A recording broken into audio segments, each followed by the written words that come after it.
అనుదినము దేవుని కృపావార్త కొరకు ఎదురు చూస్తూ ప్రార్థిస్తున్న ఆత్మీయులారా, నేటి వాగ్దానము సామెత 2:7. ఆయన యథార్థవంతులను వర్ధిల్ల చేయును, యుక్త మార్గమును తప్పక నడుచుకున్న వారికి ఆయన కేడముగా ఉన్నాడు.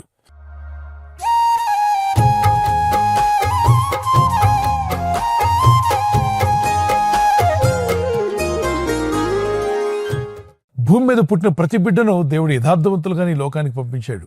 ప్రసంగి 7:28-29 ప్రతి ఒక్కరిని యథార్థవంతులుగా పుట్టించినప్పటికీ వారు ఎదుగుచున్నప్పుడు చుట్టూ ఉన్న పరిసరాలను, చుట్టూ ఉన్న మనుషులను చూసి తంత్రాలు నేర్చుకున్నారు అన్నది. తంత్రములను కలుగు చేసుకున్నారట. తంత్రాలు అన్నప్పుడు ట్రిక్స్ నేర్చుకున్నారు. రకరకాల ట్రిక్స్, కుయుక్తులు నేర్చుకుని అటు దేవునికి దూరం అయ్యారు, మనస్సాక్షిని పాడు చేసుకున్నారు, మనుషుల మధ్యలో కుయుక్తి పరులుగా మార్చబడుతున్నారు. యుక్త మార్గము వేరు, కుయుక్తి మార్గం వేరు. కుయుక్తి సాతానుది, యుక్తి మార్గము దేవుని మార్గము. ముక్తి మార్గం వేరు, యుక్తి మార్గం వేరు. యుక్తిగా, వివేకముగా నడుచుకోవడం దేవుని చిత్తమే. పాత నిబంధనలో ఆదికాండం 26:12-13 ఇస్సాకు అనే వ్యక్తి యథార్థంగా ఉండబట్టి ప్రార్థన చేసేవాడు, భక్తి కలిగినవాడు కనుక అతను క్రమక్రమముగా అభివృద్ధి పొందినని రాయబడింది. అతను దేవుడు బహుగా ఆశీర్వదించినని రాయబడింది. దేవుని హస్తం అతను తోడుగా ఉండబట్టి అతను ఆ దేశమందు నూరంతలుగా ఫలం పొందాడట. చుట్టూ కరువు కాటకాలతో ప్రజలు అల్లమటించిపోతుంటే ఈయనింట్లో పుష్కలంగా ఆహారం ఉంది. కారణం ఇతడు దేవుని ఎదుటి యథార్థంగా ఉన్నాడు. అలాగే ఆదికాండం 39 యోసేపు అనే యవనస్తుడు యవన కాలంలో ఎన్నో ఇబ్బందులు ఎదుర్కొన్నప్పటికీ తోటివారి వలన, తన అన్నదమ్ముల వలన, తన చుట్టూ ఉన్న అనేక మంది అతన్ని ఇబ్బంది పెట్టినా, శ్రమ పెట్టినా, దుఃఖపరిచినా, అవమానపరిచినా అతడు మాత్రం దేవుని ఎదుటి యథార్థతో కోల్పోలేదు. భక్తి కలిగి జీవించాడు. అతనికి అనేక శోధనలు వచ్చినప్పుడు అంటాడు, నా దేవుడు నన్ను చూస్తూ ఉన్నాడు కదా, నా దేవుని కన్నులు ఎదుటి ఇంత ఘోరమైన పాపం చేయతగునా? నా దేవుని కంటి ముందు నేను ఎలాంటి పాపిగా బతకడం దేవుని చిత్తము కాదు. దానివల్ల నాకు కీడని గ్రహించి దేవుని కనుదృష్టిలో యథార్థంగా బ్రతకాలని నిర్ణయించుకున్న యవనస్తుని దేవుడు అద్భుతంగా దీవించి, ఆస్వాదించి ఒక బానిసగా ఆ దేశానికి వెళ్తే ఆ దేశంలో మంత్రిగా దేవుడు చేశాడు. ఉన్నత స్థితిని దేవుడు అతనికి దయచేశాడు. ఎందుకని? యథార్థవంతులను వర్ధిల్ల చేసే దేవుడినా. యథార్థవంతులకు ఆయన ఏ మేలు చేయక మానడు. యథార్థంగా మీరున్నారా? మీకు మేలు చేయడం దేవుడు మానడు. ఖచ్చితంగా మేలు చేస్తూనే ఉంటాడు. ఈ రోజు కాకపోతే రేపైనా మీ యొద్దకు మేలు వస్తూనే ఉంటాయి. కనుక దేవుని ఎదుటి యథార్థంగా ఉండండి. మనుషుల ఎదుటి కూడా మనము యుక్త మార్గంలో నడుచుకునేవారిగా యథార్థ హృదయంతో, యథార్థమైన మనస్సాక్షితో, నిర్మలమైన మనస్సాక్షితో ఉండడానికి ప్రయత్నం చేయండి. ప్రార్థించండి. అలా ఉండాలని ఆశపడుతున్నాను ప్రభా, సహాయం చేయమని. దానియేలు గ్రంథం 6వ అతను నీతిమంతుడుగాను, భక్తిపరుడుగాను కనిపిస్తాడు. నెహెమ్యా గ్రంథం చదువుతున్నా, ఎజ్రా గ్రంథం చదువుతున్నా వాళ్ళు భక్తిగా దేవుని సన్నిధిలో ప్రార్థించారు. వారు ఏ రాజుల కింద అయితే పనిచేశారో ఆ రాజుల గుర్తింపులోకి వచ్చారు. ఎందుకంటే రాజు తన బంధుమిత్రులు, తన స్నేహితుల్ని తనకు దగ్గరగా పెట్టుకుంటాడు. కానీ ఇక్కడ యథార్థంగా ఉన్నటువంటి నెహెమ్యాను, ఎజ్రాని తనకు దగ్గరగా పెట్టుకున్నాడు. అన్యరాజు అయినప్పటికీ వీళ్ళలోని యథార్థతను చూసి ఆ రాజుగారు అన్నారు, నేను ఏది తాగాలన్నా ఇదిగో యథార్థవంతుడైన యెహోవా దేవుని సేవిస్తున్న ఈ భక్తుడే నాకు కావాలి. ఇతడు యథార్థవంతుడు. మోసపూరితమైన మనసు అతనికి లేదు. రాజు పరీక్షించాడు. కుళ్ళు కుతంత్రాలు లేనివారు, డబ్బుకు లోబడినవారు, లంచగొండితనం లేనివారు, తను నమ్మి అప్పగించిన పనిని యథార్థంగా కంప్లీట్ చేసేవారు, ఎవరు ఎన్ని ఆశలు చూపించినా అటువైపు తినకుండా యథార్థంగా నిలబడేటువంటి ఈ నెహెమ్యా, ఎజ్రాలను అన్య దేశపు రాజులు వీరిని నమ్మకంగా వాళ్ళ దగ్గర పెట్టుకున్నారు. దేవుని పిల్లలు అటువంటి సాక్ష్యం కలిగి ఉండాలి. మీరు ఉద్యోగం చేస్తున్న స్థలంలో, మీ ఆఫీసులో, మీరు అనుదినం జీవిస్తున్న ఈ దైనందిన జీవితంలో మీ చుట్టూ అనేక మంది మనల్ని గమనిస్తూ ఉంటారు. వారి ఎదుట మనము దేవుడైన ప్రభు యొక్క గుణగణాలను ప్రచురపరచువారమై ఉండాలి. మనల్ని ఆశ్చర్యకరమైన వెలుగులోకి పిలిచిన దేవుడు. ఒకప్పుడు చీకట్లో ఉన్నవారమే, కానీ ప్రభు తన ఆశ్చర్యకరమైన వెలుగులోనికి మనల్ని పిలిచి ఆయన గుణాతిశయములను ప్రచురపరచువారిగా మనలను రాజులని యాజక సమూహంగా ప్రభు మనల్ని చేర్చుకున్నాడు. గనుకనే స్కూల్లో, కాలేజీలో, యూనివర్సిటీలో, అలాగనే మీ ఉద్యోగ స్థలంలో, మీ వ్యాపార స్థలంలో యేసు ప్రభువుకి గుణగణాలు ఏంటో వారికి తెలియదు. కాబట్టి మనమే ఆయనకు ప్రతినిధులుగా ఉన్నాం కనుక యేసు ప్రభువుకి గుణాతిశయాలను ప్రచురపరిచే వారికి మనం ఉండాలి. ఆ విధంగా ప్రార్థన చేసుకోండి. ఇక్కడ ప్రభు అంటున్నాడు, నేను యథార్థవంతులను వర్ధిల్ల చేస్తాను. మరి యథార్థవంతులుగా దేవుని దృష్టిలో జీవిస్తున్నారా? ఖచ్చితంగా దేవుడు మిమ్మల్ని వర్ధిల్ల చేసే రోజు రాబోతుంది. అది మీ పిల్లల చదువైనా, మీ ఉద్యోగమైనా, వ్యాపారమైనా, ఆర్థిక విషయాలైనా, పొలం పనులైనా మీరు ఖచ్చితంగా వర్ధిల్లెదరు. మిమ్మల్ని దేవుడు వర్ధిల్ల చేస్తాడు. ఆయన మాట ఇచ్చి నెరవేర్చేవాడు. యథార్థవంతులను వర్ధిల్ల చేస్తాను అన్నాడు. యుక్త మార్గమున తప్పక నడుచు వారికి ఆయన కేడమై ఉంటాన్నాడు. ఆయన ఆశ్రయదుర్గంగా ఉండి మిమ్మల్ని బలపరిచి నడిపిస్తాడు. ఒక కీర్తన పాడుకుందాం పిల్లరా.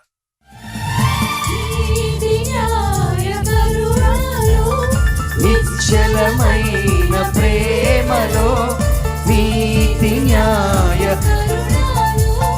నిశ్చలమైన ప్రేమలో మారని దేవుడు మన యేసుడు, మారని దేవుడు మన యేసుడు. తరాలు మారిన యుగాలు మారిన మారని దేవుడు మన యేసుడు, మారని దేవుడు మన యేసుడు. సో మనం ధ్యానిస్తున్న ఈ వాగ్దానాన్ని బట్టి ఈ రోజు నుండి దేవుని ఎదుటి యథార్థవంతులుగాను దేవునికి ఇష్టలుగాను జీవించినప్పుడు యథార్థవంతులను వర్ధిల్ల చేస్తా అని చెప్పిన వాగ్దానం మీ సొంతం కాబోతుంది.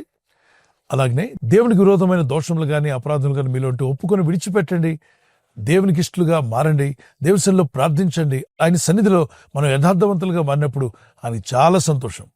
మనం యథార్థవంతులుగా ఉంటే ఆయన చాలా ఆనందిస్తాడంట.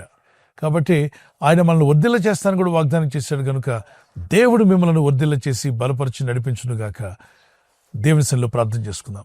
పరలోకమందున్న మా తండ్రి, నీ వాక్య వాగ్దానాలు పట్టుకుని మేము ధ్యానిస్తూ ప్రార్థిస్తుండగా, అవునయ్యా, యథార్థవంతులను తప్పకను వర్ధిల్ల చేస్తావు, తప్పక యుక్త మార్గం నడుచు వారికి మీరు కేడుమై ఉంటారని వాగ్దానం చేశారు.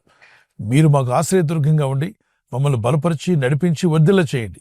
ఎవరైతే ప్రభు అపరాధములను దోషములను బలహీనతలు ఉన్నారో వారందరూ ఒప్పుకొని విడిచిపెట్టుచుండగా మీ సహాయం నీ ప్రజలకు దయచేసి వారందరూ కూడా మేమంతా యథార్థవంతులుగా నీ దృష్టిలో జీవించే కృపను అనుగ్రహించి వర్ధిల్ల చేసి అభివృద్ధి పరచమని నీ ప్రజలను తాకండి, బలపరచండి, నీ నా మహిమార్థమే నిలబెట్టుకోండి. ఈ రోజు ప్రార్థించి ప్రయత్నించబోతున్న శంకుస్థాపన అయిన, గృహప్రవేశమైన, ఒక బిజినెస్ ప్రారంభిస్తున్నా, ఉద్యోగ ప్రారంభానికి వెళ్తున్నా, ఒక మంచి కార్యక్రమాన్ని ప్రారంభిస్తుండగా, నేను వారి బిడ్డల వివాహం కొరకు ప్రయత్నాలు చేస్తుండగా వారు చేస్తున్న ప్రయత్నాలు ఫలించలాగున మీ దూతలకు ఆజ్ఞాపించండి. ఎవరైనా హాస్పిటల్లో ఉన్నా, ఐసీయూలో ఉన్నా, ప్రభు ఎవరైతే సీరియస్ కండిషన్లో ఉండి బాధపడుతున్నారో వారికి యేసు నామములో స్వస్థతను అనుగ్రహించండి. కృంగిపోయిన వారిని లేవనెత్తండి. మీ గాయపడిన హస్తమును చాపి వారికి ఉన్న సకల రోగాల నుండి విడుదల ఇచ్చేయి. వారిని లేపి నడిపించడాన్ని సాక్షులుగా నిలబెట్టుకోండి. ఈ ఉదయకాలం ప్రతి రోగి యేసు నామములో స్వస్థత నొందునుగాక. తండ్రి, ఈ దినం ఎవరైతే ప్రయాణమై వెళ్ళబోతున్నారో, అది రైలు మార్గమైనా, ఆకాశ మార్గమైనా, బస్సుల్లో, వాహనాల్లో ఎక్కడ ప్రయాణం చేస్తున్నా, రోడ్డు మార్గంలో ఏ వాహనంలో వారు ప్రయాణం చేస్తున్నా, నీ ప్రజలకు కాపాడే దూతలను పంపండి. నీ కనికరం చొప్పున వీరిళ్లలో గొప్ప కార్యములు జరుగునుగాక.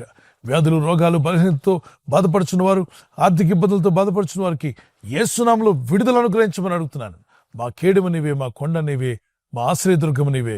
నీ సన్నిధిలో ప్రార్థిస్తున్న నీ ప్రజలందరికీ విడుదలను, స్వస్థతను, సమాధానం అనుగ్రహించమని క్రీస్తు యేసు నామములో అడుగుతున్నాను నా పరలోకపు తండ్రి. Amen, amen. ఈ వాగ్దానాన్ని మీతోనే ఉంచుకోకుండా లైక్ చేయండి, షేర్ చేయండి. అనేకులు ఈ యొక్క ఛానల్ సబ్స్క్రైబ్ చేసుకోమని తెలియపరచండి. సబ్స్క్రైబ్ చేయని వారు కూడా సబ్స్క్రైబ్ చేయండి. God bless you. ప్రభు కృప మీకు తోడై ఉండుగాక. ఆమెన్.